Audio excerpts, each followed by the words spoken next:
So to figure out how much work is extracted from a rapid process, we're going to consider the following case. So let's consider the expansion in a gas inside a vertical piston cylinder that has initially a 1 kilogram block on it.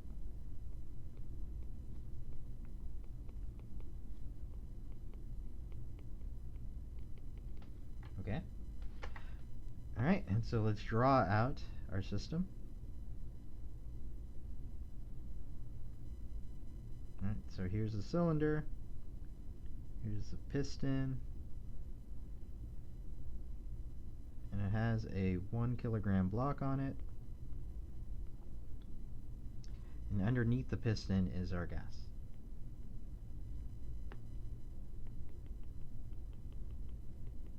Okay.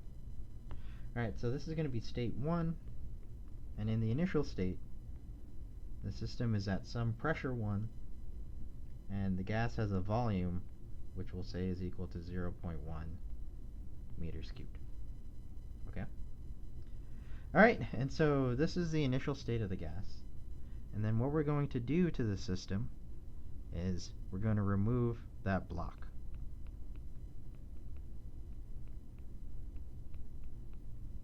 And by removing the block,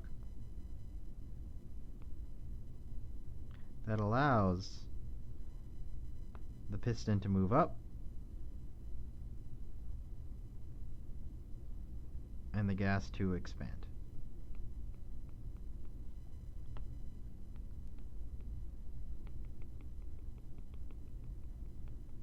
Okay, and let's say that, after the block is removed, the gas now has pressure 2, and it also has another volume, which we'll say is 1 meter cubed. Okay? Alright, and so by removing that block, that allows the gas to expand. And we're going to say it expands rapidly. And so the question that we have is going to be, what is the work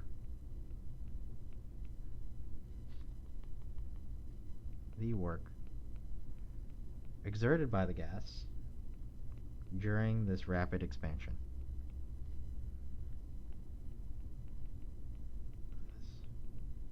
Rapid expansion. Okay? Alright, and so during this expansion, or at the end of the expansion, both the pressure and the volume of the gas are changing. Okay? And so to help at least simplify our analysis, what we're going to do is when we analyze this process, or when we mathematically model this process, what we're going to do is we're going to break it up into 2 steps. Or we're going to think of it occurring in 2 steps.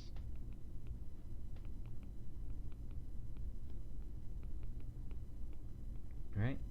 And so in our first step, what we're going to say that happens is that the pressure is decreased,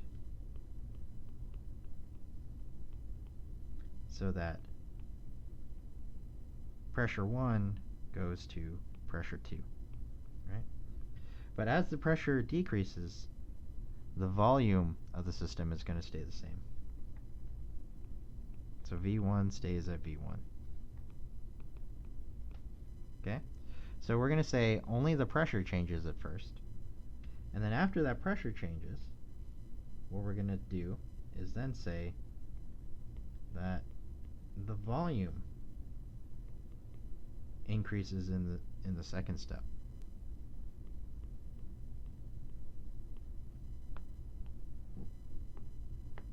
Pressure decreases, and then in the second step, the volume increases. So volume 1 goes to volume 2, but the pressure of the gas, P2, stays at P2. Okay? Alright, and so we're breaking up our process into 2 steps. Right? And so to figure out the total amount of work that's performed, we got to figure out, what happens during these 2 steps. Okay? Alright, and so to figure out pressure 1 and pressure 2 in step 1,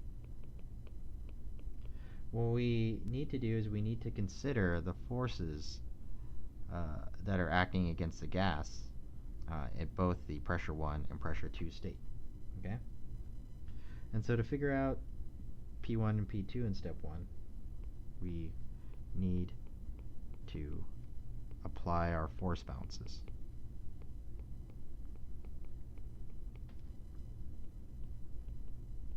Okay. All right. And so in state 1, when we apply our force balance, what we should do is we should draw our free body diagram. So here's the piston, right? And the gas is beneath the piston, and the gas is colliding and hitting that piston, and so it's applying a force in the upward direction.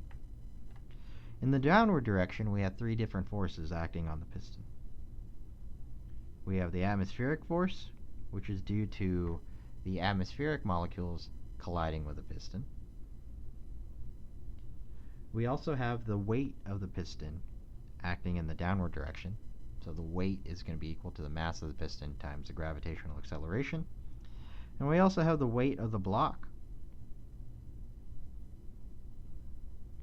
acting in the downward direction. Okay?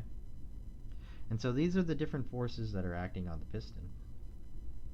And so for the force of the gas, similar to what we did in chapter 3, we could just say that's the pressure of the gas times the area of the piston.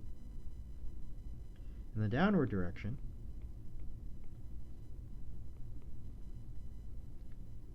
that's just going to be the atmospheric force, which is atmospheric pressure times the area of the piston, plus the mass of the piston times gravity, plus the mass of the block times gravity. Right? In fact, we could factor out the gravitational acceleration as well to write it like this. Right? And in the initial state, before we remove the block, we know that the piston is not moving. Right? And so since piston is not moving,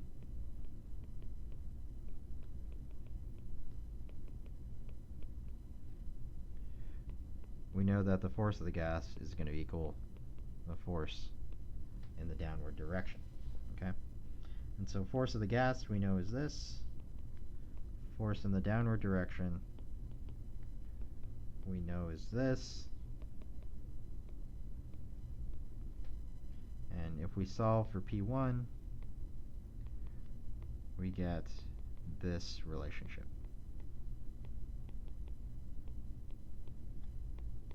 Okay? Gravitational acceleration. All right, so that's the pressure of the gas in state 1. In a similar manner, we could also apply this analysis to figure out what the pressure of the gas is going to be in state 2. Okay? And so if we draw our free body diagram again, in state 2, we also have a force of the gas acting in the upward direction. But in the downward direction, we're going to have fewer forces acting than what we had in state 1. So in this case, we only have the atmospheric force and then the weight of the piston. Okay? And so F gas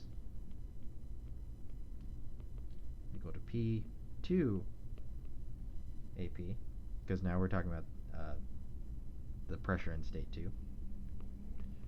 The force down is going to be the atmospheric pressure and the weight of the piston. Okay? And so if we think of the pressure of the gas that's going on in the system, that pressure, of the gas, we could also apply a force balance as well. And so the force of the gas is going to equal force down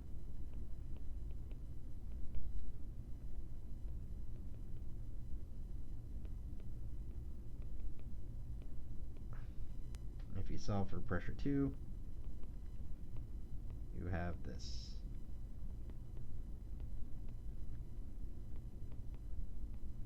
Okay? So this is pressure 2.